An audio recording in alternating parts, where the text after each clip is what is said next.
여러분 이 시간 앞뒤 좌우에 계신 분들과 이렇게 인사 나누었으면 좋겠습니다. 함께 예배드림이 큰 기쁨입니다.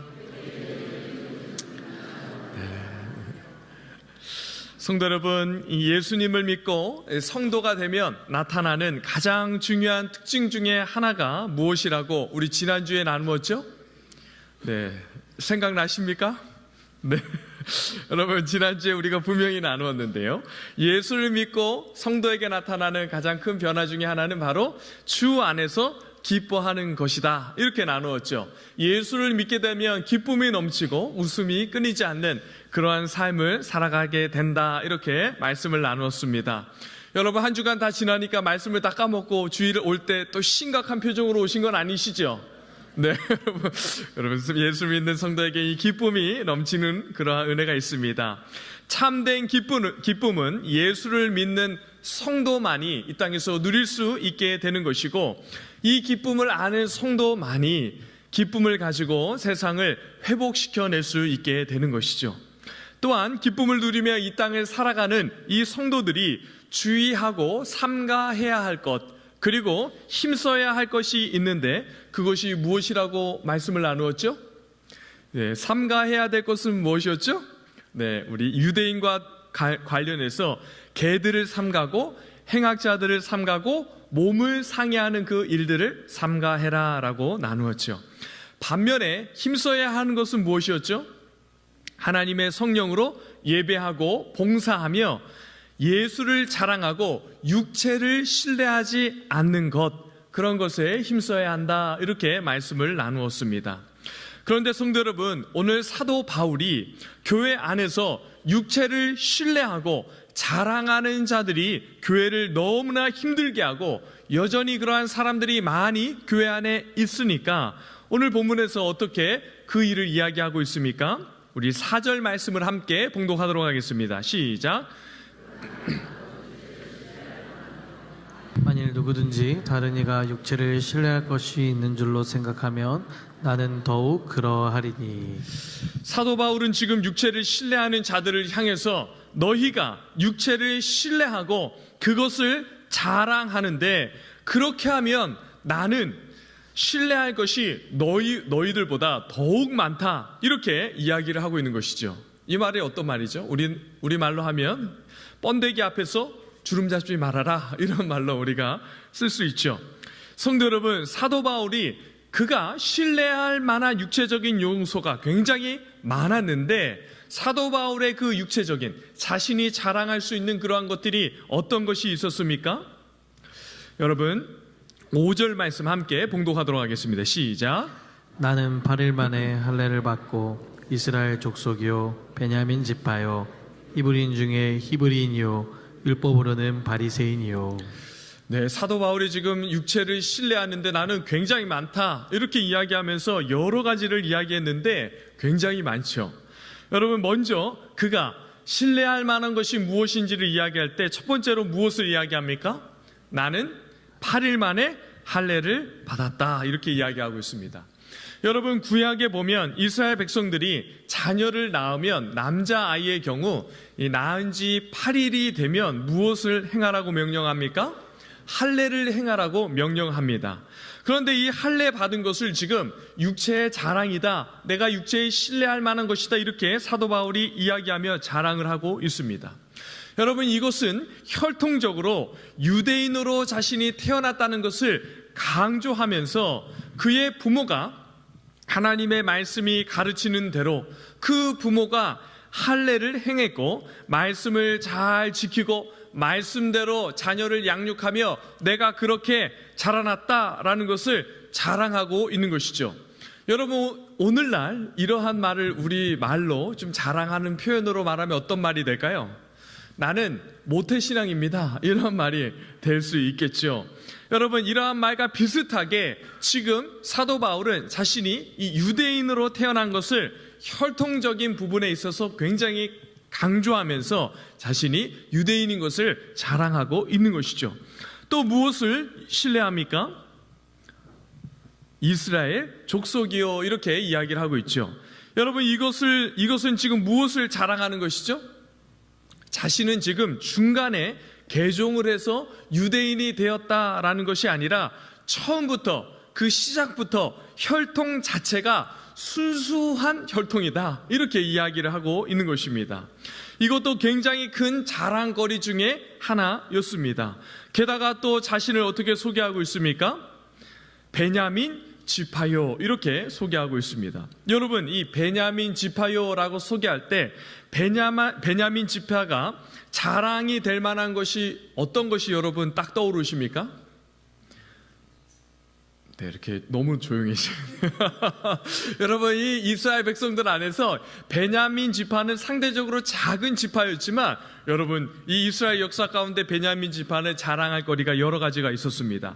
베냐민 지파는 여러분 야곱의 아들들 중에서 야곱이 가장 사랑했던 아내가 누구였죠?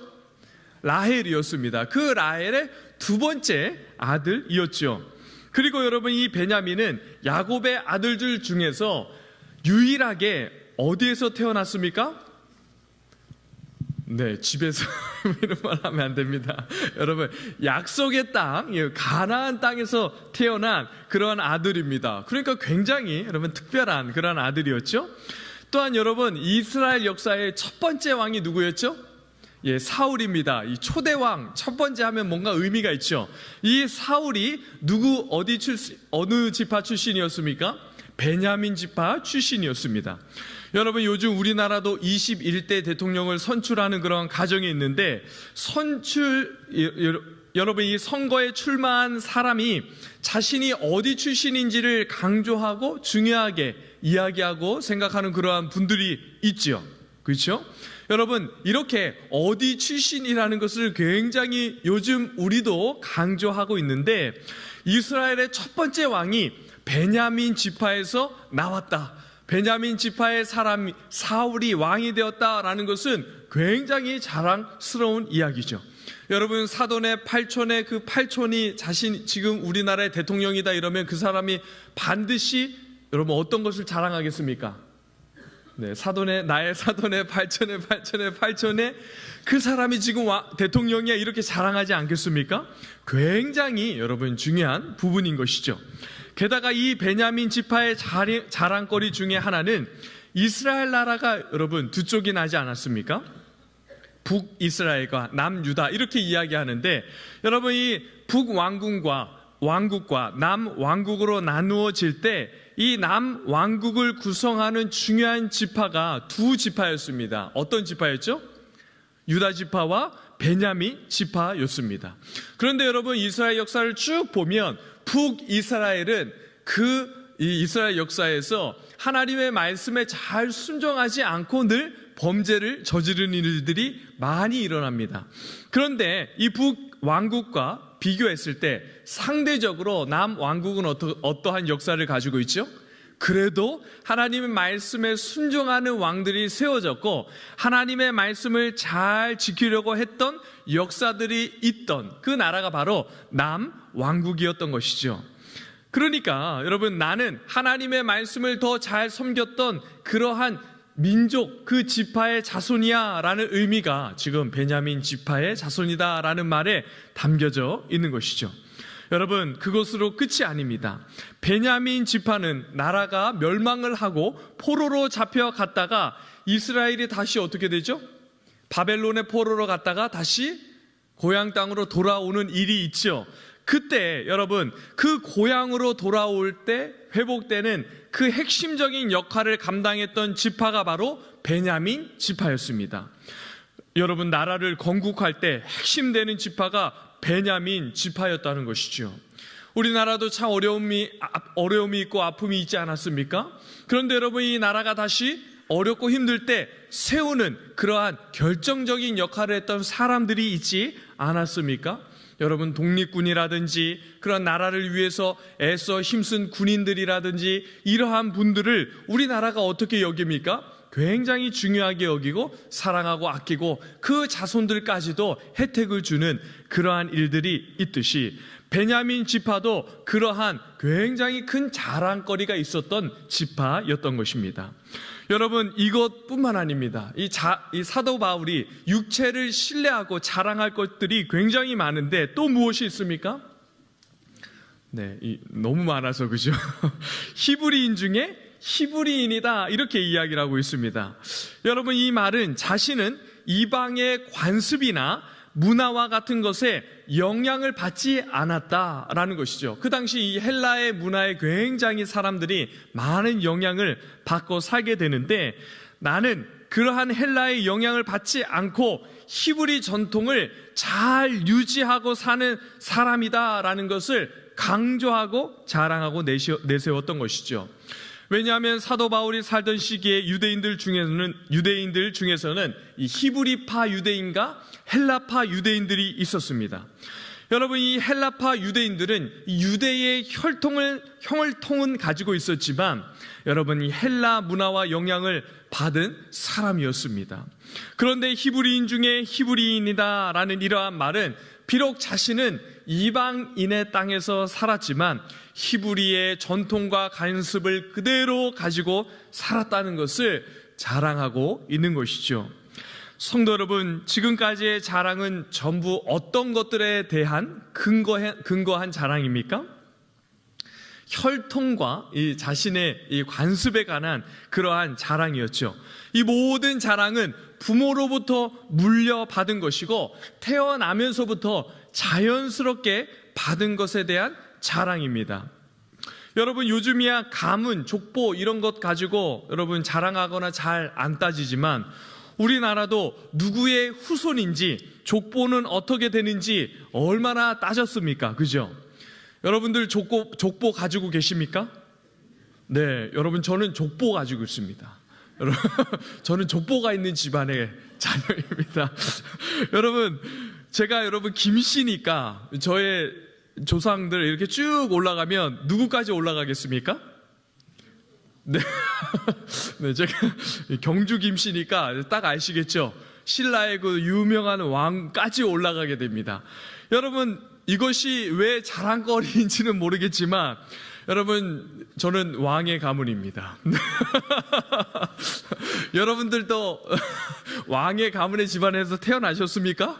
한번 손 들어 보십시오. 왕의 가문. 여러분, 이 왕의 가문이고 족보를 그렇게 자랑하는 것이 우리나라 아닙니까? 육체를 붙들고 자랑하는 것입니다. 여러분, 그 당시에도 이 사도 바울도 그러한 교회 안에서 이러한 것들을 가지고 자랑하는 사람들이 일어나니까, 나는 그런 것보다 더 많은 자랑할 거리가 있다 이렇게 이야기하면서 좋은 가문에서 태어나고 심지어 좋은 부모 밑에서 좋은 전통을 그대로 지켜오며 살아가는 그러한 뼈대 있는 집안이다 이렇게 이야기를 하고 있는 것이죠. 그런데 성도 여러분, 사도 바울은 그것만 자랑할 거리가 있고 내가 그것만 자랑한다 이렇게 이야기하지 않고, 또 내가 노력해서 하는 그 자랑거리를 또 이야기를 하고 있습니다. 여러분, 이 자랑거리 계속 이야기하니까 지치죠? 그러나 여러분, 또 있습니다. 또 봐야 합니다. 여러분, 사도 바울이 또 자랑하는 것이 무엇이죠? 율법으로는 바리새인이다 이렇게 이야기하고 있습니다. 바리새인은 여러분, 당시 이 하나님의 말씀, 율법을 열심히 연구했던 사람들입니다. 특별히 이들은 여러분, 이 성전에서 봉사하던 그러한 제사장들이나 말씀을 전하는 그러한 제사장들이 아니었는데도 율법을 연구하는 일에 열심을 냈던 사람들입니다. 그러니까 요즘으로 말하면 어떤 사람이라고 이야기하면 됩니까? 네, 그냥 일반 성도들인데, 여러분, 그 성도들 중에서 율법을 열심히 연구하고 그 율법을 연구할 뿐만 아니라 그 율법을 어떻게 합니까? 네, 지키려고 무던히 노력했던 사람들이 바로 바리새인들이라고 하는 것입니다. 그래서 당시 거룩하고 신실한 사람들의 이 대명사가 대표적인 사람들이 바로 바리새인들이었습니다. 그런데 바울이 자신을 어떻게 자랑합니까? 율법으로는 내가 바리새인이다 이렇게 이야기하면서, 나는 하나님의 말씀에 관해서는, 율법에 관해서는 흠잡을 것이 전혀 없는 사람이다 라고 이렇게 이야기를 하고 있는 것이죠. 심지어 그는 당시 율법으로는 가장 유명했던 가말리아 문화에서 배웠습니다. 요즘 말로 하면 여러분 유학을 가서 최고의 학교에 입학을 하고 최고의 학자로부터 그 학문을 배우고 돌아왔다, 이러한 의미가 담겨져 있는 말이라고 할 수 있는 것이죠. 여러분 정말 자랑할 만하죠? 여러분들 중에 목회자보다 더 탁월한 성경의 지식을 갖고 있는 사람 손 들어 보십시오. 나는 지금 우리 교회에 있는 어떤 목회자와 성경을 가지고 퀴즈를 하고 내기를 해도 이길 수 있다. 나는 지금 어떤 목회자들보다 열심히 신앙생활하고 믿음과 또 신앙생활하는 일에 뒤처지지 않습니다. 목사님. 예, 감사합니다. 손 안 들어주셔서. 여러분, 그런데 사도 바울은 내가 그런 사람이다 이렇게 이야기를 하고 있는 것이죠. 여러분, 사도 바울이 또 자랑하는 것이 있습니다. 어떤 것이 있습니까? 우리 6절 말씀 함께 읽도록 하겠습니다. 시작. 열심으로는 교회를 박해하고 율법에 의로는 흠이 없는 자라. 여러분, 이렇게 자랑하는 사람 있으면 어떻게 여겨집니까? 정말 참 꼴불견이다 이렇게 생각이 되는데, 여러분, 그러나 사도 바울은 자신의 열심을 내고 정말 내가 자랑할 것이 있다 이렇게 또 이야기를 하는데, 어떤 것을 자랑합니까? 열심으로는 교회를 박해하고 이렇게 이야기합니다. 여러분, 이 말이 좀 오해의 소지가 있을 수 있는데, 여러분, 이것은 어떤 의미죠? 쉽게 이야기하면 이런 말입니다. 이스라엘의 전통을 유지하고 하나님께서 주신 이 말씀과 율법을 지키려고 할 때에 그것을 위협하는 어떤 일이나 사람이 있을 때에는 폭력을 사용해서라도 그것을 지키고 전통을 지키려고 했다라는 것을 말하고 있는 것이죠.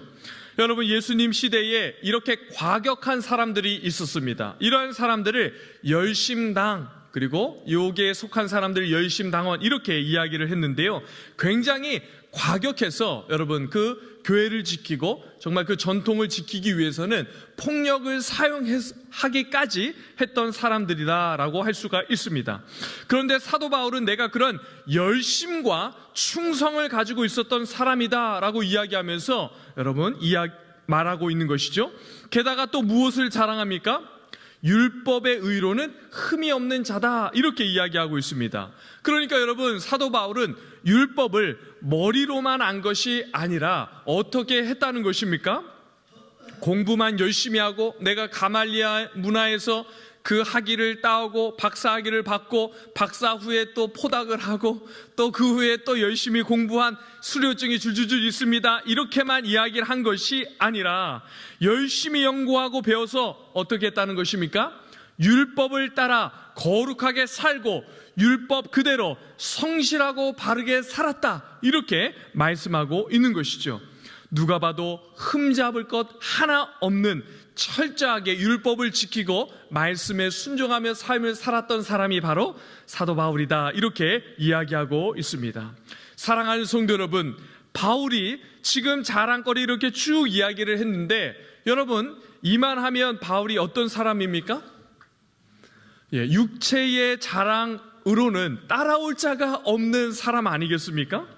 여러분, 이렇게 생각될 정도로 많은 자랑거리가 있었던, 육체를 붙들고 신뢰할 만한 것이 있었던 사람이 바로 사도 바울이었습니다. 혹시 여러분들 가운데서도 이러한 것들을 붙들고 의지하며 세상을 살아가는 사람들이 있습니까? 목사님, 저는 3대째 예수를 믿는 가문의 사람입니다. 그래서 저는 예배당에 잘 나오지 않고 예배 잘 드리지 않아도 예수님 잘 믿어요, 이렇게 말하는 분이 있습니까? 여러분, 요즘엔 3대로는 안 됩니다. 여러분, 한 4대, 그리고 한 5대쯤 돼야 이야기를 할 수 있지 3대 가지고는 안 됩니다. 여러분, 또 어떤 분들 이런 분이 있습니까? 목사님, 저는 참 좋은 부모님 밑에서 자랐습니다. 저희 부모님이 열심히 새벽기도 한 번도 빠진 적이 없고요, 또 금요철야 빠진 적도 없는 그런 부모님 아래에서 자랐습니다. 여러분, 부모님의 신앙이 여러분들의 신앙을 담보해 주지 않습니다. 그리고 저는 목사님 성품도 얼마나 좋은지 모릅니다. 법이 없어도 살아갈 정도로 너무나도 성품이 좋습니다. 여러분, 안 됩니다. 그런 분들, 법 없으면 금방 넘어지는 분들이 다 그런 분들이죠. 여러분, 게다가 어디를 뜯어봐도 먼지 하나 나지 않는 그런 인생을 살아와서 목사님 윤리적으로나 도덕적으로나 저는 비 오는 날 털어도 먼지 하나 나지 않는 그런 깨끗한 사람입니다. 그런 사람이 있습니까? 그런 사람 없습니다. 여러분, 이런 분들 계십니까? 그런데 사랑하는 성도 여러분, 사도 바울은 그렇게 이야기를 하는 성도들에게 어떻게 이야기하는지 한번 보십시오. 우리 7절 말씀 함께 봉독하도록 하겠습니다. 시작. 그러나 무엇이든지 내게 유익하던 것을 내가 그리스도를 위하여 다 해로 여길 뿐더러. 여러분, 어떻게 이야기합니까? 그러나 무엇이든지 내게 유익하던 모든 것을 어떻게 여긴다고 고백합니까? 내가 그리스도를 위하여 다 해로 여길 뿐이다, 이렇게 고백하고 있는 것이죠. 사랑하는 성도 여러분, 사도 바울이 어떻게 이러한 고백을 할 수 있습니까? 여러분, 그에게 어떠한 일이 있었기 때문에 그가 자랑하고 육체를 신뢰할 만한 모든 사람들이 따르고 싶고 부러워할 만한 그 모든 것들을 다 해로 여긴다, 이렇게 말씀하고 고백할 수 있습니까? 그의 내면의 변화와 그의 삶과 인생의 세상을 바라보는 그 인식의 변화가 일어난 것이죠. 예수를 믿고 나니까, 예수를 만나고 나니까, 참된 성도가 되고 나니까 삶에 대한 가치와 인생을 바라보는 그 눈과 시각이 바뀌게 된 것이죠. 그래서 어떠한 고백을 합니까? 그러나 지금까지 자랑거리로 여겼던 모든 것을 내가 다 해로 여긴다, 이렇게 고백하게 된 것입니다. 성도 여러분, 예수를 믿게 되면 우리 내면에 참된 변화가 일어나게 되지 않습니까? 그래서 어떠한 삶을 살아가게 되죠? 과거에 나에게 유익했던 것들이 오히려 이제는 해로 여겨지게 되는 것이죠. 이것이 예수를 믿는 성도들에게 나타난 너무나도 중요한 그러한 참된 변화된 모습 중에 하나인 것입니다. 여러분, 이전에는 가치 있고 중요하게 여겼던 것이 이제는 쓸모없고 나에게 없어도 되는 것처럼 그렇게 여겨질 뿐만 아니라 어떻게까지 여기게 됩니까? 심지어 배설물처럼 여기게 되면서 그것이 내가 예수를 따르고 예수를 믿고 복음과 교회를 섬기는 일에 냄새나고 악취가 나는 그러한 것이어서 이제는 내가 버린다, 그렇게 여기며 세상을 살아가게 된다라고 말하고 고백하고 있는 것입니다. 사랑하는 성도 여러분, 무엇으로 인해 이 일이 가능하게 됩니까? 여러분, 8절 말씀 함께 봉독하도록 하겠습니다. 시작. 또한 모든 것을 해로 여김은 내 주 그리스도 예수를 아는 지식이 가장 고상하기 때문이라.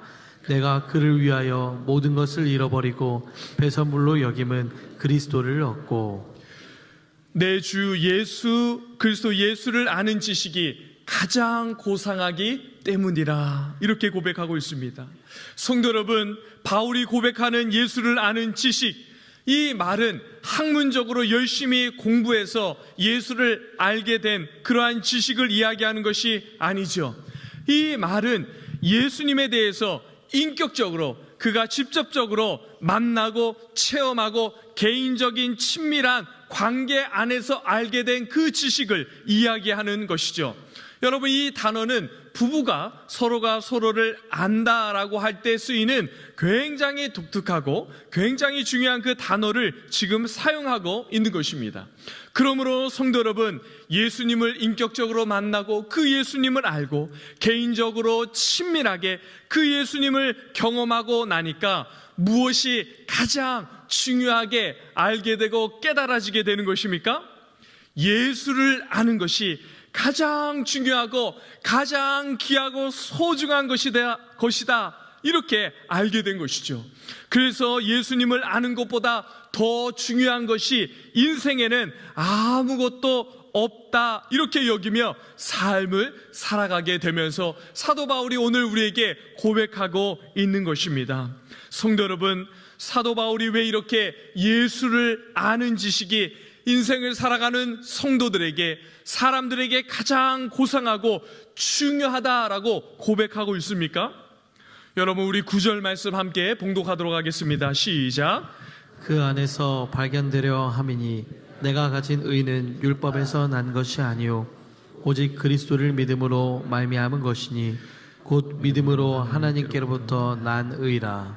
여러분, 이 예수를 아는 지식, 이 8절에서 말씀하는 이 예수를 아는 지식을 9절에서 다른 말로 하면 오직 그리스도를 믿음으로라고 우리가 표현할 수 있다, 이렇게 생각해도 됩니다. 그러므로 오직 그리스도를 믿음으로 어떻게 된다는 것이죠? 하나님께로부터 난 의를 얻게 된다라고 말하고 있는 것이죠. 여러분, 예수를 아는 지식, 그 예수를 알을 통해 예수를 믿고 난 다음에 하나님으로부터 난 의를 얻게 되는 놀라운 은혜를 알고 그 안으로 들어가게 된다라고 말하고 있는 것입니다. 여러분, 하나님께로부터 난 의가 어떤 의미이죠? 이 말은 하나님께서 너는 의롭다 여겨주셔서 이제 하나님께서 보실 때 너는 내 마음에 합한 자다, 너는 내 기준에 맞는 자다, 그 나의 기준에 맞고 나의 마음에 합한 나의 거룩한 자녀가 되었다라고 이렇게 이야기하면서 하나님께서 그 사람을, 예수를 믿고 하나님을 아는, 예수를 아는 지식을 갖고 있는 자에게 너는 나의 거룩한 백성이야, 너는 이제부터 흠없고 점도 없는 거룩한 나의 자녀야, 이렇게 이야기를 한다라는 의미를 담고 있는 말씀인 것입니다. 여러분, 사도 바울이 그렇게 하나님의 말씀을 붙들고 율법을 연구해서 하나님께 합한 사람으로 살려고 얼마나 애를 쓰고 몸부림치며 인생을 살아왔습니까? 여러분, 그는 그 열정을 가지고, 그 열심을 가지고 심지어 성도들을 핍박하며 그 성도들을 잡기 위해서 다메섹으로 가다가 예수를 만나게 되었죠. 그렇게 여러분, 열심을 가지고 예수님을 믿는 사람들을 핍박하던 그 자리로 갔던 그 바울이 다메섹에서 예수님을 만나고 나니까 어떻게 됩니까? 이전에 자랑했던 그 모든 것들을 전부 배설물처럼 여기는 그러한 사람이 되었던 것이죠.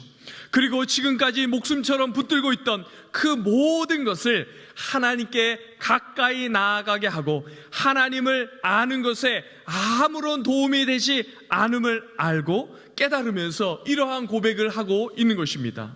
그래서 오직 예수 그리스도만이 가장 고상한 지식이고 하나님을 알고 하나님께 나아가는 유일한 길이라는 것을 깊이 깨닫게 된 것입니다. 성도 여러분, 저와 여러분은 하나님 앞에 세우고 여러분들을 그 하나님 앞으로 나아가게 하는 것은 우리의 어떠한 자격이나 우리가 한 어떠한 공로나 행위나 자랑거리로는 우리가 하나님 앞에 나아가는 것은 불가능한 것입니다. 여러분, 오직 예수 그리스도 한 분 외에는 하나님 앞에 서게 할 수 있는 그 이름이 없고 그 이름을 준 적이 없다, 하나님께서 분명히 우리에게 말씀하셨습니다.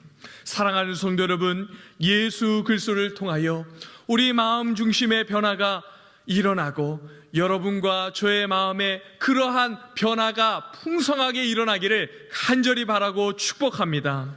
우리 주님을 통한 마음 중심이 바뀌지 않으면 여러분, 하나님이 우리에게 주신 그 귀한 선물들이 여러분 아무리 많이 가져도 오히려 그것이 복음을 방해하고 하나님께 나아가고 교회를 섬기고 복음을 증거하는 그러한 일에 장애물이 될 수 있다는 것 여러분 기억하시기 바랍니다.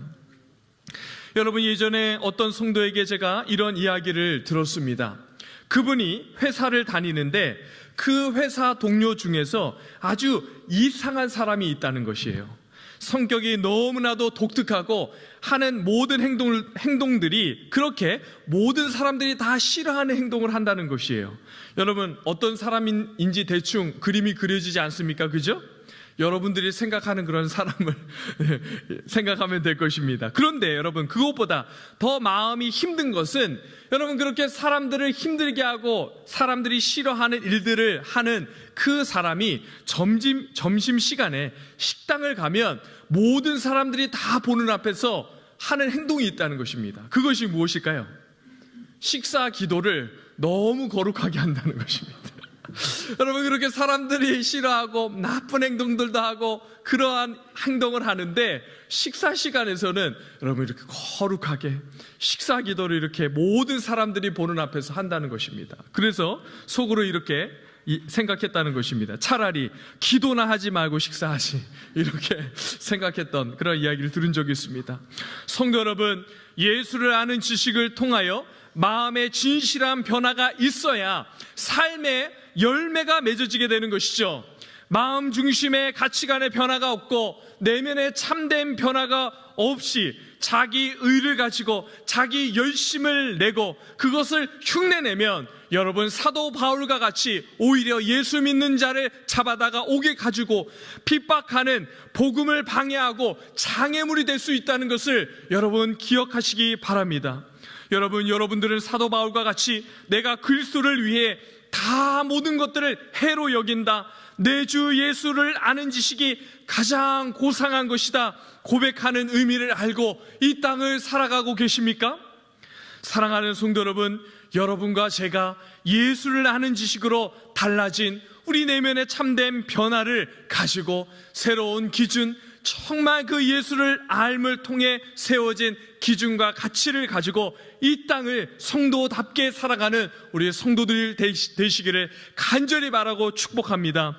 그래야 이렇게 아픔이 많고 점점 사회가 죄악과 음란이 가득해지고 물질과 재능과 학벌과 신분과 지위와 이러한 저러한 기준들을 가지고 나누고 갈라지고 쪼개어지는 이러한 한국 사회가 여러분과 저를 통하여 복음으로 다시 회복되고 주님의 은혜와 사랑으로 회복되는 그러한 풍성한 은혜가 일어나기를 주님의 이름으로 간절히 바라고 축복합니다.